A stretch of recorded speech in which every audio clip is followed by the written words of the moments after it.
Welcome back to எழுதுகோள் பயணம். Already நம்ம டே 4ல் நமது நாடுங்கிற லெசனை ஃபுல்லாக ரீட் பண்ணி ஒரு வீடியோவாக அப்டேட் பண்ணியாச்சு. இந்த வீடியோவில் நம்ம இதோட இம்பார்ட்டன்ட் பாயிண்ட்ஸையும் புக் பேக் 1 மார்க்ஸையும் பார்க்கலாம். So let's get into it. First point என்னென்னா, நமது இந்தியா தொழில்துறையில் உலகளவில் 10வது இடத்தை வந்து பெற்றிருக்கு. அதே மாதிரி விண்வெளி ஆய்வில் இந்தியா 6வது இடத்தை பெற்றிருக்கு.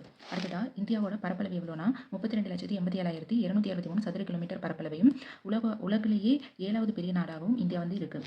அடுத்து இந்தியா வந்து மக்கள் தொகையில் முன்னாடி எப்படி இருந்ததுன்னா சீனாவுக்கு அடுத்தது 2வது இடத்துல இருந்தது. இப்போது இந்தியா ஃபர்ஸ்ட் இடத்துல இருக்குது. இந்தியாவோட இருப்பிடம் இந்தியாவுக்கு வடக்கே இமயமலைத்தொடர், தெற்கே இந்திய பெருங்கடல், கிழக்கே வங்காள விரிகுடா, மேற்கே அரபிக்கடல் இவற்றால் இந்தியா வந்து சூழப்பட்டுள்ளது. இந்தியாவோட மொத்த நில எல்லையோட நீளம் 15,200 கிலோமீட்டர்.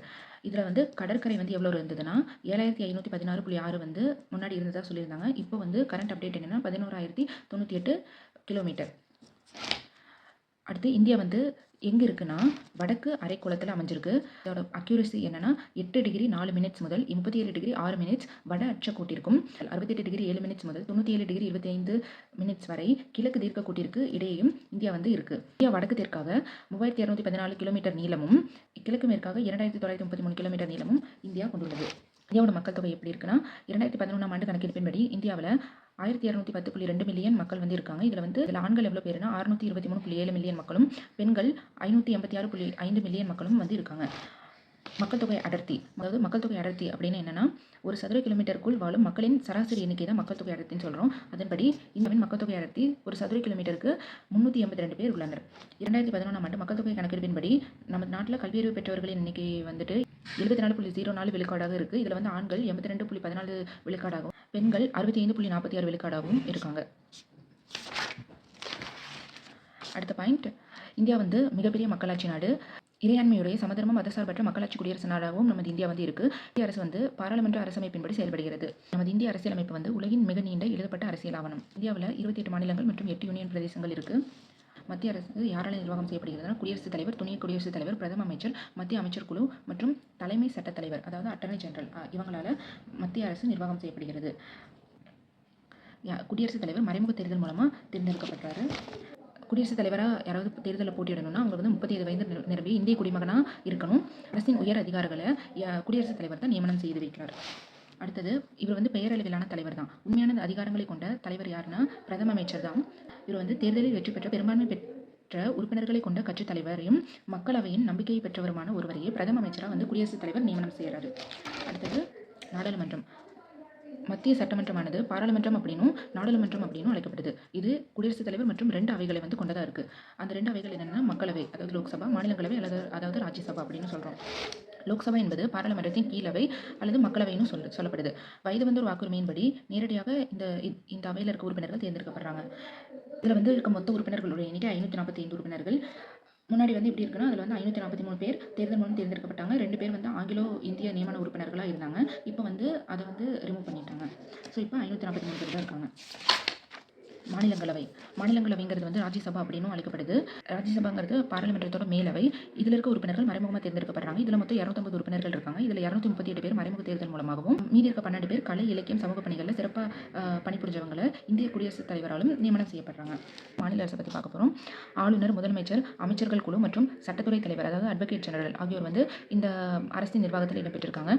ஆளுநர் வந்து 5 ஆண்டுகளுக்கு ஒரு முறை குடியரசுத் தலைவரால் நியமனம் செய்யப்படுறாரு. ஆளுநர் தான் மாநிலங்களின் அரசியலமைப்பு தலைவரும் ஆவார். அடுத்து 35 வயதுக்கு மேற்பட்ட இந்திய குடிமகனாக இருக்கிறவங்க ஆளுநர் பதவியில் போட்டியிடலாம். முதலமைச்சரை நியமனம் செய்பவர் ஆளுநர். மற்ற அமைச்சர்களை ஆளுநர் நியமிப்பார். மற்ற அமைச்சர்களை வந்து முதலமைச்சரோட பரிந்துரையின் பேரில் ஆளுநர் வந்து நியமிக்கிறாரு.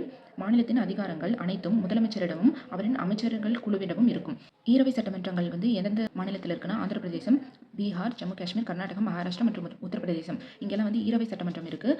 ஈரவைங்கிறது வந்து சட்டப்பேரவை, சட்ட மேலவை என்ற 2 அவைகளை கொண்டது. இதை மேலவை மற்றும் கீழவை அப்படின்னு அழைக்கிறாங்க. ஊரவை சட்டமன்றத்தில் ஒரு சட்டமன்ற பேரவை மட்டுமே இருக்கிறது. இந்த பேரவையை வந்து கீழவைன்னு சொல்லுவாங்க. அடுத்ததான் நீதித்துறைங்கிறது வந்துட்டு உச்சநீதிமன்றம் தான் அனைத்து நீதிமன்றங்களுக்கும் தலைமையானது. உச்சநீதிமன்றம் இந்திய அரசியலமைப்பு சட்டத்தின் பாதுகாவலனாகவும் இருக்குது. இந்த உச்சநீதிமன்றம் எங்கே இருக்குன்னா புதுடெல்லியில் இருக்குது. தற்போது ஒரு தலைமை நீதிபதி உட்பட 31 நீதிபதிகள் உச்சநீதிமன்றத்தில் இருக்காங்க. மாநிலங்களின் தலைமை நீதிமன்றம் உயர்நீதிமன்றம் அப்படின்னு சொல்கிறோம். இதில் வந்து 21 நீதிமன்றங்கள் உள்ளன. அவர் வந்து 3 நீதிமன்றங்கள் வந்து 2 அல்லது அதற்கு மேற்பட்ட மாநிலங்களுக்கு பொதுவாக இருக்குது. அடுத்ததான் நம்ம பார்க்க போகிறது தேசிய சின்னங்கள். தேசிய சின்னங்கள் வந்து எதுக்காக இருக்குன்னா தேச தியாகிகளுக்கு அஞ்சலி செலுத்த வந்து ஊக்குவிக்கிறது. நமது தேசிய சின்னங்கள் போன லெசன்லேயே வந்து என்னென்ன தேசிய சின்னங்கள் இருக்குன்னு வந்து பார்த்தோம். அடுத்து தேசிய கொடி. இது நீல அகலம் 3:2ங்கிற விகிதத்தில் இருக்குது. செவ்வக வடிவமைப்பை கொண்டது நமது தேசிய கொடி. இதில் இருக்க காவி நிறம் தியாகத்தையும் தைரியத்தையும் குறிக்குது. வெண்மை நிறம் உண்மையை குறிக்குது. கருநிலை நிறத்தில் நடுவில் ஒரு சக்கரம் அமைஞ்சிருக்கு. கருநிலை நிறத்தில் அமர்ந்துள்ள சக்கரம் அறவழியில் முன்னேறி சென்று அமைதியையும் செழுமையையும் பெற்றுத்தர தூண்டுகிறது. அதே மாதிரி சாரணத் அசோக தூணின் தலைப்பகுதிக்கு கீழ் உள்ள வடிவம் தான் இந்த அசோக சக்கரம். ஸோ சக்கரத்தின் விட்டமும் வெள்ளை பட்டையோட அகலமும் சரிசம விகிதத்தில் இருக்கும். அதே மாதிரி இது வந்து 24 ஆரங்களை கொண்டது. கரும்புச்சி நிறம் எதை குறிக்குதுன்னா செழிப்பையும் வளமான நிலத்தையும் பசுமையினையும் நம்பிக்கையும் குறிக்குது. அடுத்ததாக கொடியை ஏற்றும் போது நம்ம பின்பற்ற வழிமுறைகள் வந்து கொடிக்கு வலப்புறமோ அல்லது கொடியை விட உயரமாகவும் எந்த கொடியும் பறக்க விடக்கூடாது. இந்த நமது தேசிய கொடி வந்து நமது நாட்டில் உள்ள தலைவர்கள் வந்து இறந்து விட்டாலோ அல்லது நமது நட்பு நாட்டோட தலைவர்கள் இறந்து விட்டாலோ நமது தேசிய கொடி அரைக்கம்பத்தில் பறக்க விடப்படும். நமது தேசிய கொடி எப்போ ஏற்றுக்கொள்ளப்படுதுன்னா அரசியலமைப்பு நிர்ணய சபை வந்து நமது தேசிய கொடியை ஜூலை 22ஆம் நாள் 1947 சுதந்திரம் பெறுவதற்கு 3 வார காலத்திற்கு முன்பே அங்கீகரிச்சிச்சு. ஆனால் எப்போ வந்து ஃபர்ஸ்ட் ஏற்றப்பட்டதுன்னா முதல் முறையாக தேசிய கொடி 1947 ஆகஸ்ட் 15 நம்ம ஃபர்ஸ்ட் ஏற்றணும். அடுத்து தேசிய கீதம். நமது தேசிய கீதத்தை இயற்றியவர் வந்து ரவீந்திரநாத் தாகூர். அது வந்து வங்காள மொழியில் வந்து அவர் எழுதியிருக்காரு. இதில் மொத்தம் 5 பத்திகள் இருக்கும். ஆனால் இதில் இருக்க முதல் பத்தியை தான் நம்ம தேசிய கீதமாக வந்து தேர்வு செஞ்சுருக்காங்க.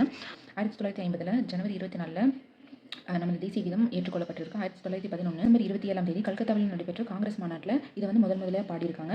தேசிய கீதத்தை வந்து எவ்வளோ வினாடிகளில் பாடணும்னா 52 வினாடிகளில். தேசிய கீதம் எதை உணர்த்துவதாக இருக்குன்னா தாய்நாட்டோட பெருமை, புகழ், அதோட தேசிய ஒற்றுமை, ஒருமைப்பாடு, சகிப்புத்தன்மை, நாட்டுப்பற்று இது எல்லாத்தையுமே உணர்த்தும் விதத்தில் தேசிய கீதம் அமைந்துள்ளது. அடுத்தது தேசிய சின்னம். தேசிய சின்னம்ங்கிறது வந்து என்னன்னா சாரணத் அசோக தூணில் இருக்க அந்த 4 சின்னங்களோட உருவத்தை தான் நம்ம தேசிய இலட்சணையாக வந்து ஏற்றிருக்கோம். 1950 ஜனவரி 26 குடியரசு தினத்தில் நம்ம தேசிய சின்னத்தை ஏற்றிருக்கோம்.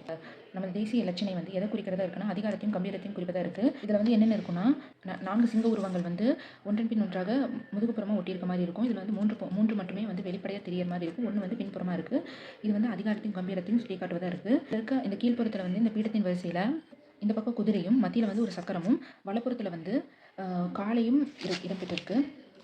குதிரை வந்து ஆற்றலையும் வேகத்தையும் குறிப்பதாக இருக்குது. காலை கடின உழைப்பையும் உறுதியையும் குறிப்பதாக இருக்குது. இந்த சக்கரம் வந்து தர்மத்தையும் அறவழியையும் குறிப்பதாக இருக்குது. அடுத்து இதுக்கு கீழே தேவநாகரி மொழியில் சத்தியமேவ ஜெயத்தேன்னு எழுதியிருக்கும். இதன் பொருள் வந்து வாய்மையே வெல்லும் அப்படிங்கிறது தான் இதன் பொருள்.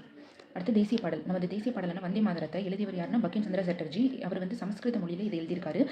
இது வந்து எந்த புத்தகத்திலிருந்து எடுக்கப்பட்டதுன்னா ஆனந்தமடம். இதை வந்து 1882 இவர் வந்து இந்த புத்தகத்தை வெளியிடுறாரு.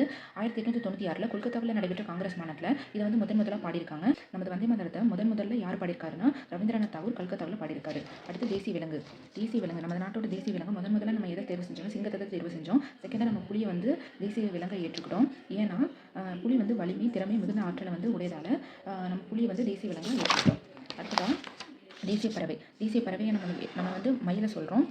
இதன் அழகான இறகுகள் இயற்கை அழகை நமது நாட்டோட இயற்கை அழகை வந்து பிரதிபலிப்பதாக உள்ளது. நமது இந்திய இலக்கியங்களும் மயிலோட பெருமையை உயர்வாக பேசுது.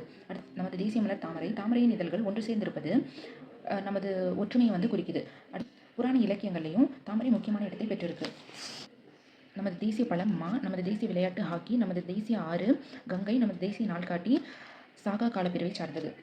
அதே மாதிரி நமது தேசிய மரமாக நம்ம ஆலமரத்தை வந்து சொல்கிறோம். நம்ம எல்லாரையுமே ஒரு குடையின் கீழ் ஒன்றிணைக்கும் அடையாளமாக இருக்குது. இதோட நமது நாடு அப்படிங்கிற இந்த லெசனோட இம்பார்ட்டன்ட் பாயிண்ட்ஸ் எல்லாம் கவர் பண்ணியாச்சு. நம்ம இந்த லெசனோட புக் பேக் 1 மார்க்ஸை பார்க்கலாம். நில அளவு அடிப்படையில் இந்தியா உலகின் எத்தனையாவது பெரிய நாடாக திகழ்கிறது? 7வது பெரிய நாடு நில அளவு அடிப்படையில். அடுத்ததாக எந்த நாளில் இந்திய அரசியலமைப்பு நடைமுறைக்கு வந்தது?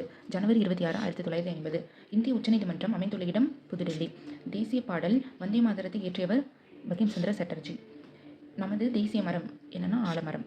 இந்திய குடியரசு வந்து எதன்படி நிர்வகிக்கப்படுகிறது? பாராளுமன்ற அமைப்பின்படி நிர்வகிக்கப்படுகிறது. இந்திய நாட்டின் தலைவர் யாருன்னா குடியரசுத் தலைவர். லோக்சபா என்ன என்றும் அழைக்கப்படுகிறது? லோக்சபா மக்களவை அல்லது கீழவை என்றும் அழைக்கப்படுகிறது. சத்தியமேவ ஜெயதே என்னும் வார்த்தை எதில் இருக்குன்னா தேசிய இலட்சணையில் சத்தியமேவ ஜெயதே அப்படிங்கிற வார்த்தை இருக்குது. இந்தியாவோட தேசிய பறவை என்னது? மயில். அடுத்தது பொறுத்துக. குடியரசுத் தலைவர் முதல் இந்திய குடிமகன்.